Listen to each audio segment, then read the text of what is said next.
एक गांव में एक गाय अपने आलसी पति और छोटे से बेटे के साथ मिलकर रहती थी।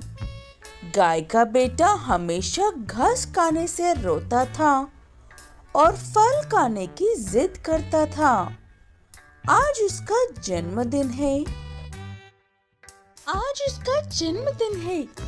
कम से कम आज के दिन तो उसकी पसंद के फल लेकर आओ ना। जो है वो खाने को कहो उससे, या फिर तुम ही जाकर लेकर आओ उसके लिए वो फल। मुझे दोबारा उस जंगल में जाने की बात मत करना। उदास होकर गाय खुद ही जंगल में फल लेकर आने के लिए जाती है। उस जंगल में एक शेर रहता है। उस शेर को गाय का मांस बहुत पसंद है। कितने दिन हो गया है, कोई ढंग का शिकार ही नहीं मिला है। कोई अच्छा सा जानवर हाथ लग जाए तो आज मैं उसे बिल्कुल भी नहीं छोड़ूंगा। ऐसे कहते हुए जंगल में घूम रहे शेर को वो गाय नजर आती है। शेर उस गाय के पीछे भागता है। गाय भी उससे डर कर भागने लगती है। ऐसे दोनों एक लोमड़ी के इलाके में चले जाते हैं।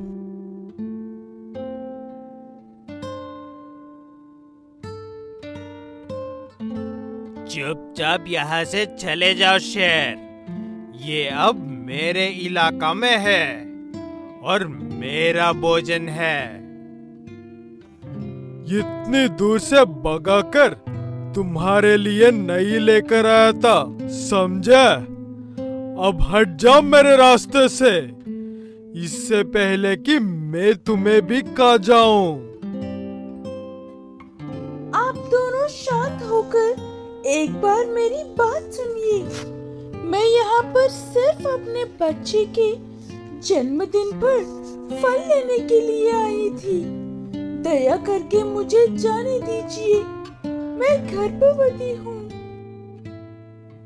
तुम्हारी इन बातों से मेरा पेट नहीं भरेगा गाय। तुम्हें जाने दिया तो मैं और मेरा परिवार भूखा मर जाएगा, उसका क्या? ऐसे तीनों एक दूसरे से बहस और विनती करने लगते हैं, लेकिन शेर से सब्र नहीं होता है और वो गाय पर अपना एक हाथ मारता है। वो गाय घायल हो जाती है। तभी वहाँ पर लोमड़ी की पत्नी आती है। हम शिकारी हैं, लेकिन हमारे कुछ नियम है। हम ऐसे शिकार नहीं करते हैं। आप इस शेर को रोकिए, तब तक मैं इस गाय को जंगल के बाहर छोड़कर आती हूँ। ये एक लोमड़ी जो अपनी हरकतों की वजह से खुद बदनाम है, वो मुझे रोकेंगे? ये इस सड़ी का सबसे बड़ा मजाक है। ऐसे कहकर शेर और लोमड़ी की जमकर लड़ाई होती थी। तभी लोमड़ी की पत्नी गाय को उठाकर जंगल के बाहर ले जा रही थी। लोमड़ी बुरी तरह से शेर से हार रहा था। वो देखकर गाय, मुझे नहीं लगता है कि मैं इस जंगल से बाहर निकलने से पहले बच पाऊंगी और आपके पति उस शेर को हरा पाएंगे। आप मेरे जन्म ले रहे बच्चे को घर पहुंचाकर मुझे उस शेर को दे दो, इसी में सबकी भलाई है। कुछ देर सोचने के बाद गाय के जन्म दिए हुए बच्चे को लेकर वो लोमड़ी अपने पति से ऐसे कहती है, छोड़ दो उस बुक्कड़ को, खाने दो उसे एक मासूम को। हमें इतना तो पता चल गया है कि हम तो यूं ही बदनाम हैं। मैं जा रही हूँ, इस बच्चे को इसके पिता और भाई के पास छोड़ने के लिए जल्दी ही लौट कर आ जाऊंगी। ऐसे कहते हुए लोमड़ी की पत्नी उस गाय के घर जाती है।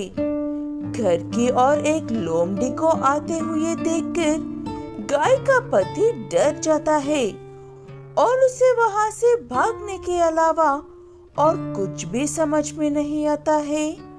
वो वहां से भाग ही रहा होता है कि लोमड़ी उसे रोक लेती है। रुको रुको, कहाँ पर भाग रहे हो? मैं तुम्हें खाने के लिए नहीं आई हूँ, मेरी बात तो सुनो। ऐसे कहते हुए लोमड़ी सारी बात उस गाय के पति और बेटे को बताती है। वो बात सुनकर गाय का बेटा रोते हुए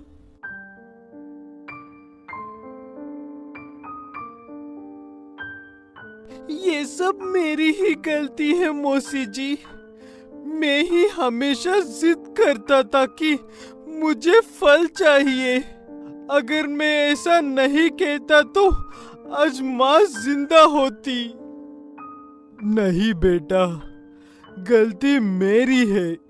मैं अगर इतनी आलसी और डरपोक नहीं होता तो आज वो जिंदा होती। मुझे माफ कर दो बेटा। जो हो गया सो हो गया। रोने से वो महान गाय लौट कर नहीं आ सकती है। तुम एक अच्छे पिता बनो और छोटे उस्ताद तुम एक अच्छे बड़े भाई बनो और अपने छोटे भाई का ख्याल रखो और भूल कर भी जंगल में मत आना। आपका बहुत बहुत शुक्रिया लोमड़ी जी, इस नन्ही जान को बचाने के लिए। उसके बाद लोमड़ी अपने घर वापस लौट जाती है और वो बैल आलसीपन छोड़कर अपने दोनों बच्चों का अच्छे से ख्याल रखने लगता है। कुल्फीपुर नाम के गांव में चुन्नू नाम का एक बैल रहता था। चुन्नू बैल को पानी पूरी खाने का बहुत शौक है। वो पानी पूरी खाने तक किसी का भी बात नहीं सुनता है और न खुद का कोई काम करता है।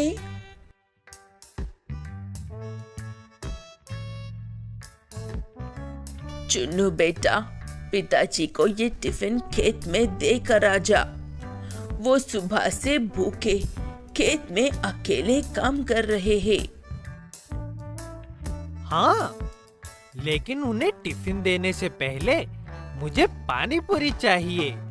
बिना पानी पूरी खाए मैं एक भी कदम आगे नहीं रखूंगा। अब तो दोपहर हो रही है, पानी पूरी वाला शाम को आएगा। इसका मतलब अब मुझे ही खेत में जाना पड़ेगा। ऐसे कहते हुए सुबह से घर के काम करके थक चुकी चुन्नू की माँ एक एक कदम गिनते हुए खेत में अपने पति के पास जाती है और सुबह से आराम कर रहा चुन्नू बैल गांव में घूमने के लिए जाता है। चुन्नू बेटा, जरा मुन्नी को स्कूल से लेकर आओ ना। तुम्हारे चाचा जी काम पर गए हैं और मुझे छोटे को संभालना है। अभी नहीं चाचा जी, शाम को लेकर आऊंगा। अभी तो पानी पूरी वाले की दुकान बंद है। मेरे जाने का क्या फायदा होगा? लेकिन मुन्नी का स्कूल तो दोपहर को ही खत्म होता है। नहीं जाना है तो साफ साफ कह दो ना। बातें क्यों घुमा रहे हो? और याद रखना कि वही पानी पूरी खाते हुए मरोगी तुम। चुन्नू बैल उस गाय की किसी भी बात पर ध्यान दिए बिना वहां से चुपचाप चला जाता है। आगे जाने के बाद उसे एक बूढ़ा बैल कीचड़ में फंसी हुई अपनी गाड़ी को निकलने की कोशिश करता हुआ नजर आता है। वो बूढ़ा बैल चुन्नू बैल से मदद मांगता है। अरे चुन्नू बेटा, मेरी गाड़ी को इस कीचड़ से बाहर निकलने में मेरी मदद कर देना। मुझे पता है कि तुम्हें पानी पूरी पसंद है। शाम को जितना चाहिए उतनी पानी पूरी खिला दूंगा। पहले पानी पूरी, उसके बाद ही काम। ये बात भी तो जानते हो ना आप। चलता हूँ, शाम को मिलते हैं ठीक यहीं पर। ऐसे कहते हुए चुन्नू बैल वहाँ से चला जाता है और ऐसे ही शाम भी हो जाती है। शाम होते ही पानी पूरी वाले से पहले ही उसकी दुकान के पास पहुंच जाता है चुन्नू बैल और पानी पूरी वाले से ऐसे कहता है, आज आप 6 मिनट लेट हो बाला भैया। इस धरती पर एक आप ही हो जिसकी मैं इतनी इंतजार करता हूँ। इसीलिए हर रोज आप ही का इंतजार करता हूँ। ये सब आज नहीं चलेगा चुन्नू। मैं तुम्हें आज मुफ्त में एक भी पानी पूरी नहीं देने वाला हूँ। पैसे दो और पानी पूरी खा लो। ये बात सुनकर चुन्नू बैल को एक बहुत बड़ा झटका लगता है, क्योंकि उसके पास कभी भी पैसे नहीं होते हैं। इसलिए चुन्नू बैल सीधे अपने घर जाकर माँ से पैसे मांगता है। माँ, मुझे थोड़ा पैसे दे दो ना, पानी पूरी खाने के लिए। अरे बेटा, यही बात तू सुबह कहता तो दे देती मैं। कल पिताजी के लिए टिफिन लेकर जाएगा तो जरूर दूंगी, ठीक है ना? अब जा। चुन्नू बैल चुपचाप वहाँ से चला जाता है और अपनी चाची से पैसे मांगता है, तो वो भी इस तरह से जवाब देते हैं। जब मैंने कहा था तब तो तुम मेरी मदद नहीं की है ना? अब क्या सोचकर मुझसे पैसे मांग रहे हो? जाओ यहाँ से। ऐसे कहते ही चुन्नू बैल वहाँ से भाग जाता है। सामने उसे वही बूढ़ा बैल अभी तक अपनी फंसी हुई गाड़ी के साथ नजर आता है। अरे, आप भी ठीक यहीं पर हो। लो, मैं अभी आपकी मदद कर देता हूँ। ऐसे कहते हुए चुन्नू बैल उस बूढ़े बैल की गाड़ी को निकल कर देता है। वो बूढ़ा बैल बड़े गुस्से में सिर्फ शुक्रिया कहकर वहाँ से चला जाता है।